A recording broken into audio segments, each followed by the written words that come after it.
Sir ఇంకొంచెం ముందుకు వచ్చాను సార్ ఇంకా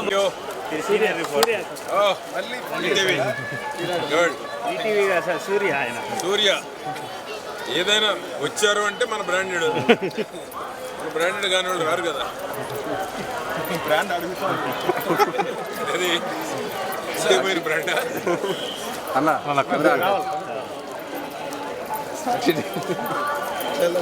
సార్ వైట్ పెయింట్ మీద సార్ వైట్ పెయింట్ మీద వచ్చాను సార్.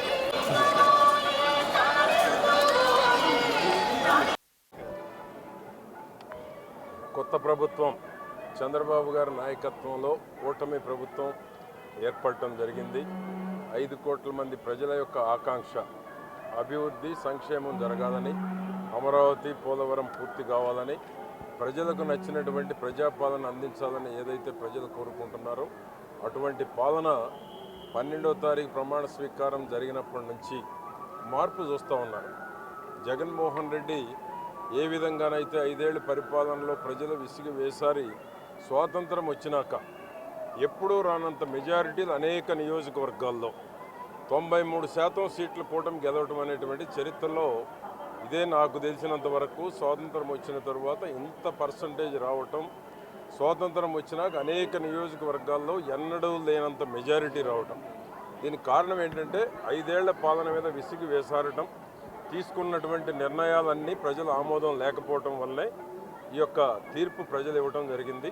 ప్రజలు ప్రజాపాలన అందించకపోతే ఏ విధమైనటువంటి తీర్పు ఇస్తారు అనేటువంటి దానికి జరిగిన 2024 ఎన్నికలు ఏ పార్టీ అధికారంలో ఉన్నా ప్రజలు ఆకాంక్షలు నెరవేర్చకపోతే ప్రజలు ఎటువంటి తీర్పు ఇస్తారు అనేటువంటిది జగన్మోహన్ రెడ్డి పాలన చూసిన తర్వాత స్పష్టమైన తీర్పునిచ్చారు. ఏ నాయకుడు ఊహించింది, ఏ సర్వేలకి అందనటువంటి ప్రజానాడి ప్రజా తీర్పు వచ్చింది. కాబట్టి 5 కోట్ల మంది ప్రజల యొక్క ఆకాంక్షలు నెరవేర్చడమే చంద్రబాబు కూటమి ప్రభుత్వం. పవన్ కళ్యాణ్ కానీ బీజేపీ కానీ రాష్ట్రం సర్వతోముఖాభివృద్ధి చెందాలంటే కేంద్రం పూర్తి సహకారాన్ని అందించాలి. ఏదైతే ప్రతిష్ట కోల్పోయినటువంటి ఆంధ్రప్రదేశ్ తిరిగి ప్రతిష్ట తీసుకురావాలంటే అది చంద్రబాబు నాయుడుకు సాధ్యమనేటువంటిది ఈరోజు ప్రజలు నమ్మి అధికారాన్ని ఇవ్వడం జరిగింది.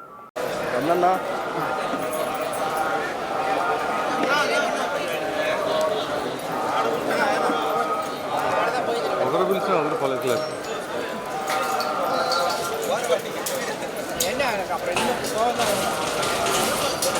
ఆ పక్క మన పిలిచాను.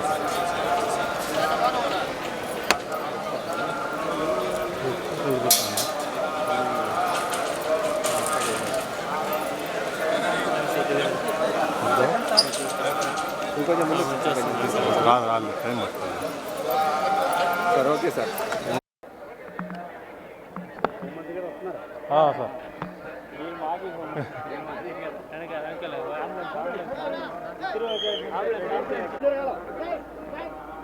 సార్ టైం పడుతుంది.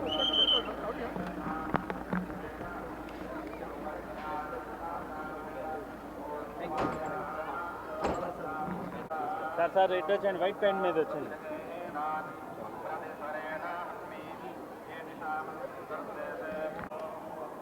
శాసనసభ్యుడిగా 3వసారి పెద్దాపురం నియోజకవర్గం నుంచి గెలిపొందాను. స్వామివారి దర్శనం చేసుకోవాలని చెప్పి ఈరోజు రావడం జరిగింది. మరి స్వామివారి గురించి మనందరికీ తెలుసు, ఆయన మహానుభావుడు, చంద్రబాబు నాయుడుకి ఇష్టుడు. ఈ ప్రభుత్వం తెలుగుదేశం ప్రభుత్వం వచ్చింది, చంద్రబాబు నాయుడు గారి ఆధ్వర్యంలో ఈ గూడంతా కూడా డెవలప్మెంట్ అవుతుంది, అభివృద్ధి చెందుతుంది, సంక్షేమం చేస్తాయి, అన్ని వర్గాల ప్రజల్ని కూడా మరి ఆదుకునే పరిస్థితి ఈరోజు చంద్రబాబు నాయుడు గారి ఆలోచన. అదే ఆలోచనతో ఈ గుడి పూర్తిగా డెవలప్ అవుతుందని చెప్పి మేము అందరం కూడా ఆశిస్తున్నాం. అలాగే భక్తులు కూడా దర్శనాలు కూడా ఎక్కువ మంది దర్శనాలు చేసుకునే విధంగా ప్రభుత్వం కూడా చర్యలు తీసుకుంటుంది. అలాగే సామాన్యులకి ప్రాధాన్యత ఇవ్వడం జరుగుతుంది. అలాగే ఎడ్యుకేషన్ కానీ ఇప్పటికే వైద్యం కానీ అన్ని రంగాల్లోనూ కూడా బాగుంది. ఇంకా చంద్రబాబు నాయుడు వచ్చిన తర్వాత మెరుగు చేసి ఇంకా అభివృద్ధి చేసే విధంగా అన్ని చేస్తారు. అందరికీ ఆహారం కూడా అందించే విధంగా అన్ని చర్యలు కూడా తీసుకోవడం జరుగుతుంది.